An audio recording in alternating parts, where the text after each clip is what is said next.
बिस्मिल्लाहिर्रहमानिर्रहीम। नाजरीन अस्सलाम वालेकुम। अपने डिजिट चैनल पर आप सबको खुश आमदीद कहूँगा।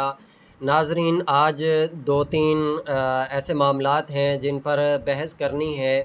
एक मामला तो ये है कि इमरान खान साहब का कल 7:30 बजे तकरीबन एक इंटरव्यू रिलीज़ हुआ है जो उन्होंने मुबशर लुकमान साहब को दिया है। एक तो उस पर भी बात करनी है और दूसरा इमरान खान साहब ने सहाफ़ियों से भी मुलाकात की है, इस पर भी आते हैं, इस पर भी बात करती हैं। और तीसरे नंबर पर जो इमरान खान साहब ने कल रहीम यार ख़ान में जलसा किया है उस पर उसके हवाले से भी चंद बातें आप हज़रात के सामने रखूँगा। सबसे पहले बात करते हैं इंटरव्यू की। अब इंटरव्यू और ये जो सहाफ़ियों से बातचीत है, इन दोनों में बड़ा ताल्लुक़ वास्ता है, ये ज़रा ज़हन में रखिएगा। इमरान खान साहब ने मुबशर लुकमान साहब को इंटरव्यू दिया है 2 दिन पहले और सहाफ़ियों से मुलाकात की है उसके बाद। अब ये जो इंटरव्यू दिया है ये रिलीज़ हुआ है सहाफ़ियों से मुलाकात करने के बाद, हालांकि ये इंटरव्यू सहाफ़ियों से मुलाकात करने से पहले दिया हुआ है और ये रिलीज़ हो रहा है बाद में। अब इसमें मसला क्या है, मैं इसको ज़्यादा आप हज़रात से डिस्कस क्यों करना चाह रहा हूँ। मसला इसमें यह है कि इमरान खान साहब ने मुबशर लुकमान साहब को जो इंटरव्यू दिया है उसमें कुछ बातें ऐसी की हैं जो सहाफ़ियों से मुलाकात करने के बाद सहाफ़ियों से मुलाकात में जो बातें की हैं और इसमें बड़ा अपोजिट था, बातों में बड़ा कंपैरिजन नहीं था।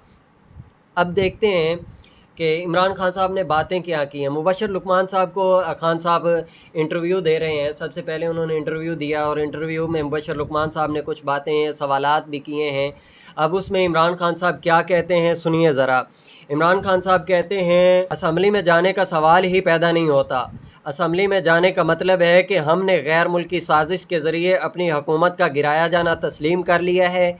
जिस दिन हम असम्बली में वापस गए इसका मतलब होगा कि हमने प्राइम मिनिस्टर और बैरूनी साजिश के तहत आने वाले सारे सेटअप को कबूल कर लिया है, इसलिए वापसी का सवाल ही पैदा नहीं होता।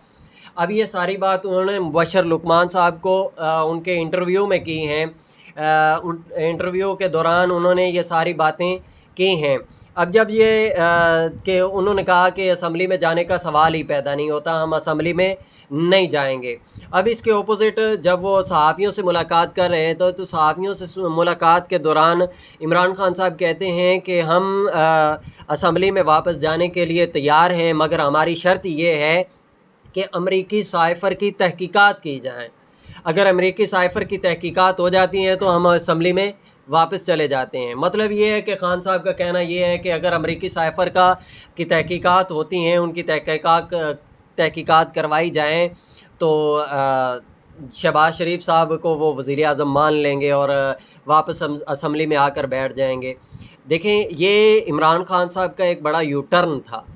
2 दिनों के अंदर अंदर उन्होंने ये 2 बड़े यू टर्न लिए हैं, बड़े यू टर्न थे। खैर आगे चलते हैं। आगे चलते हुए इमरान खान साहब ने फरमाया कि मुल्क में इस्टेब्लिशमेंट एक हकीकत है, ज़िम्मेदारी और इख्तियारात एक साथ चलते हैं। हमारे पास ज़िम्मेदारी थी, इख्तियारात नहीं था, तो एहतसाब किस तरह करते। तो भाई जिस दिन आपके पास इख्तियार नहीं था, ज़िम्मेदारी थी, तो आप उस वक़्त एक प्रेस कॉन्फ्रेंस करते और ऐलान कर देते कि भाई जी ये हमारी हुकूमत नहीं चलने देते, ये मुझे हुकूमत नहीं करने देते, मेरे पास इख्तियार ही नहीं है, मेरे पास कुछ है ही नहीं। और फिर वो जो नून लीग वाले उस वक़्त ये बात कर रहे थे कि आप एक कठपुतली हैं, तो वो फिर नून लीग वालों की ये बात हकीकत साबित होगी। खान साहब आप ख़ुद ही ये बात साबित कर रहे हैं कि आप एक कठपुतली थे। आप ख़ुद ये वाज़ेह कर रहे हैं कि आप एक कठपुतली थे। आपके पास कुछ नहीं था, आपकी डोरें किसी और के हाथ में थी। वो डोर हिलाते थे, आप खड़े हो जाते थे, डोर हिलती थी, आप बैठ जाते थे। वो कहते थे खड़े हो जाएं, आप खड़े हो जाते थे। वो कहते थे बैठ जाएं, आप बैठ जाते थे। खान साहब 3.5 साल कुर्सी की मौजें की, 3.5 साल कुर्सी के मज़े लेने के बाद, हेलीकॉप्टर के झूले लेने के बाद یہ ساری موجیں اڑانے کے بعد، توشہ خانہ پر ہاتھ ڈالنے کے بعد، ساری گھڑیاں بیچ کے، توشہ خانہ کی گھڑیاں بیچ کے اور وزیر اعظم ہاؤس کی ساری گھڑیاں بیچنے کے بعد اب آپ کہتے ہیں کہ میرے پاس اختیار نہیں تھا۔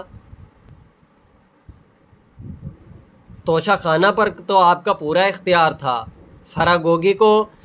فراگوگی کے لیے تو آپ کا اختیار پورا چلتا تھا، وزیر اعلیٰ عثمان بزدار کو وزیر اعلیٰ بنانے کے لیے آپ کا اختیار پورا چلتا تھا، لیکن یہاں آ کے آپ کا اختیار مک جاتا ہے۔ خان صاحب یہ کیسی منطق ہے، ہمیں بھی سمجھائیں۔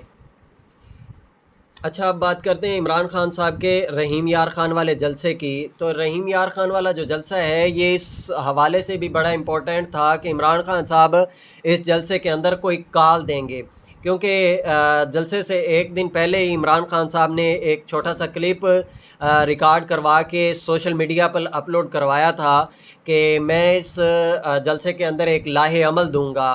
تو اس وجہ سے یہ جلسہ بھی بڑا امپورٹنٹ تھا اس حوالے سے کہ عمران خان صاحب اس میں کوئی کال دیں گے، اسلام آباد دھرنے کے لیے کال دیں گے۔